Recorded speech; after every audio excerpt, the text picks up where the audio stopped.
दर्शकवृन्द मङ्गल vision राष्ट्रिय साप्ताहिकमा तपाईँलाई स्वागत गर्न चाहन्छौँ। आज हामी निर्वाचन आयोग कान्तिपथमा आइपुगेका छौँ र हाम्रो बिचमा हुनुहुन्छ मङ्गोल नेसनल अर्गनाइजेसनका प्रवक्ता रिन्छेन तामाङज्यू। अहिले समानुपातिक बन्द सूची बुझाउनको लागि उहाँहरू आइपुग्नु भएको छ।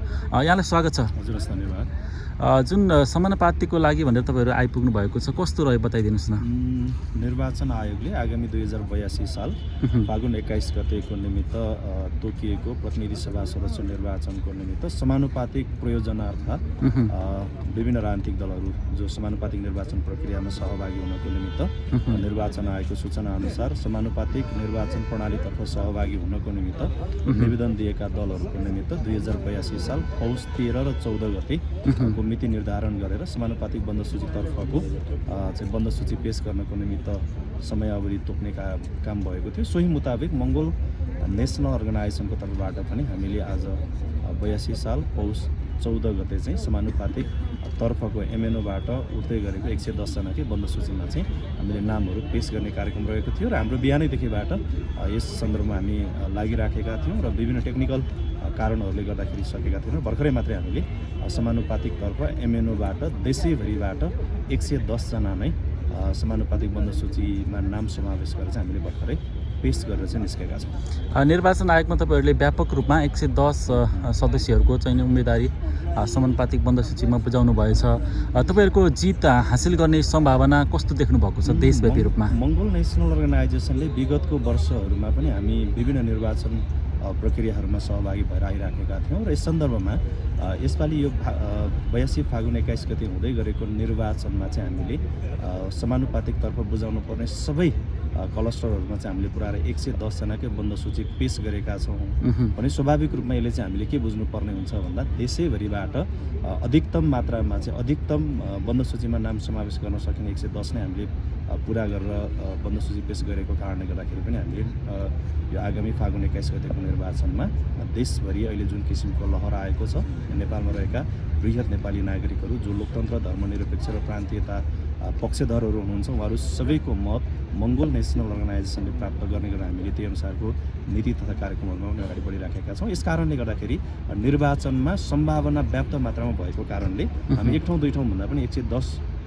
वटै सिटबाट चाहिँ हामीले बन्द सूची पेश गरेर निर्वाचनमा सहभागी हुनुपर्छ भन्ने हिसाबले हामीले बन्द सूची पेश गरेका छौँ। यस कारणले गर्दाखेरि मङ्गोल नेसनल अर्गनाइजेसनले आफ्नो जित सुनिश्चित गर्नको निमित्त अहिलेको प्राविधिक कामहरूलाई चाहिँ हामीले पूर्णता दिएर जाने काम चाहिँ गरिराखेका छौँ। धेरै राजनीतिक दलहरूले 110 वटै उम्मेदवारीको जुन बन्द सूची बुझाउनको लागि चाहिँ असहज अथवा उनीहरू नसकिराखेको अवस्थामा चाहिँ तपाईँहरूले सबै बुझाउनु भएको छ।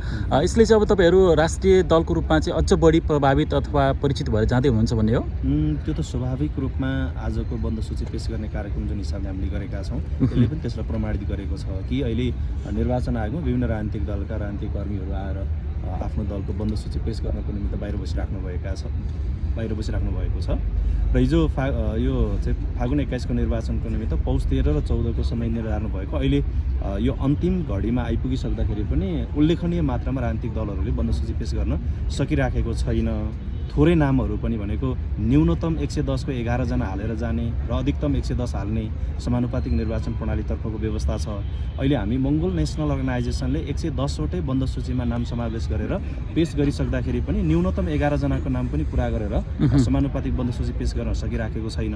यसले पनि के प्रमाणित गर्छ भने अब चाहिँ नेपालमा मङ्गोल नेसनल अर्गनाइजेसन नै नेपालको बृहत नेपाली नागरिकहरूको निमित्त एउटा अभिभावक बनेर यो देशलाई नेतृत्व गर्ने र नेपालको बृहत नेपाली नागरिकहरूलाई आफ्नै मुलुकमा अधिकार सम्पन्न बनाउने पक्षमा चाहिँ यो सङ्गठन निरन्तर उभिएको छ र यसै सन्दर्भमा मङ्गोल नेसनल अर्गनाइजेसनले चाहिँ देशैभरिबाट निर्वाचन जित्ने तयारीका साथ लागेका छौँ। यसकारणले माहौल चाहिँ अहिले अनुकूलतामा आइराखेको छ भन्ने लागेको छ। प्रवक्ताज्यू, तपाईँहरू प्रतिनिधि सभाको प्रत्यक्षतर्फ पनि तपाईँहरू पहिला नै आउनुभएको थियो र अहिले समानुपातिक तर्फ पनि बन्द सूची बुझाउनको लागि पहिला नै आउनुभएको छ। आज तपाईँहरूले कति नम्बरमा अथवा कसरी बुझाउन तपाईँहरू चाहिँ अब्बल रहनुभयो? मङ्गोल नेसनल अर्गनाइजेसनको तर्फबाट हामीले समानुपातिक तर्फको बन्द सूची पेश गर्ने गर्ने सन्दर्भमा समानुपातिक निर्वाचनमा भाग लिनको निमित्त निवेदन दिने विषयमा र प्रतिनिधि सभाको प्रत्यक्षतर्फ एमएनओले चाहिँ सहभागी हुने भन्ने विषयमा निवेदन दिनको निमित्त हामी अग्रपङ्क्तिमा चाहिँ हामी आइपुग्यौँ। किन पनि आउनु पर्यो भन्दाखेरि अहिलेको पछिल्लो समयको विकसित राजनीतिक घटना तथा परिघटनाले 2079 सालमा निर्वाचित भएको सांसद र संसदको औचित्य अन्त्य भएको घोषणा गर्दै अब नयाँ परिवेशमा देशलाई उन्मुख गराउनुपर्छ भन्ने हिसाबको अहिले नेपालको वृहत नेपाली नागरिकहरूको माग चाहना त्यो किसिमको छ। यसर्थ यस्तो परिस्थितिमा विभिन्न किसिमका साम्राज्यवादी शक्तिहरूको चलखेलले निर्वाचनलाई चाहिँ विभिन्न किसिमको चाहिँ धमिलो पार्ने खालको चाहिँ विभिन्न किसिमका घटनाहरू घटाउने कोसिस भइराखेको छ। यति बेला चाहिँ मङ्गोल नेसनल अर्गनाइजेसन नेपालको एउटा लोकतन्त्रवादी राजनीतिक सङ्गठन भएको हैसियतले र नेपालको वृहत नेपाली नागरिकहरूको उज्जवल र सुनिश्चित भविष्यको खातिर सङ्घर्षरत रहेको राजनीतिक दल भएको हैसियतले पनि हामी नै अग्रभागमा अग्रसर भएर फ्रन्ट लाइनबाट चाहिँ हामीले यसलाई लिड गरेर जानुपर्छ भन्ने हाम्रो स्वाभाविक बुझाइ नै हो हेर्नुहोस् यो। यस मानेमा चाहिँ हामीले प्रतिनिधि सभामा चुनावमा सहभागी हुनको निमित्त दल दर्ता गर्ने विषयमा समानुपातिक तर्फ सहभागी हुने विषयमा र आज बन्द सूची चाहिँ बुझाउने विषयमा पनि हामीले चाहिँ हिजोदेखि नै हाम्रो एक्सर्साइज भइराखेको थियो र सोही अनुसार निर्वाचन आयोगमा दलको तर्फबाट बन्द सूचीमा नाम समावेश हुने उम्मेदवारहरूको निश्चय प्रमाणित गर्ने कामदेखि लिएर चाहिँ आज समानुपातिको बन्द सूची पेश गर्ने क्रममा हामी टेक्निकली विभिन्न किसिमका चाहिँ कठिनाइको बावजुद पनि अगाडि बढ्दै गर्दाखेरि हामीले चाहिँ अहिले मोटामोटी 93वटा राजनीतिक दलले सहभागी हुने भनेर निर्वाचन आयोगको सूचना छ समानुपातिकपट्टि। त्यस सन्दर्भमा अहिले निर्वाचन आयोगमा भएको डेटाको आधारमा चाहिँ हामी 14औं नम्बरमा चाहिँ आज मङ्गोल नेसनल अर्गनाइजेसनले 110 जनाकै बन्द सूची चाहिँ हामी पेश गर्न सफल भएका छौँ। प्रवक्ताजी अहिले देश निर्वाचनमय बन्दैछ र तपाईँहरूको हरेक ठाउँमा उपस्थितिले चाहिँ देश अब मङ्गलमय बन्दै गएको देख्न सकिन्छ। यो चाहिँ के को सङ्केत हो? यो चाहिँ सकारात्मक परिवर्तनको सङ्केत हो।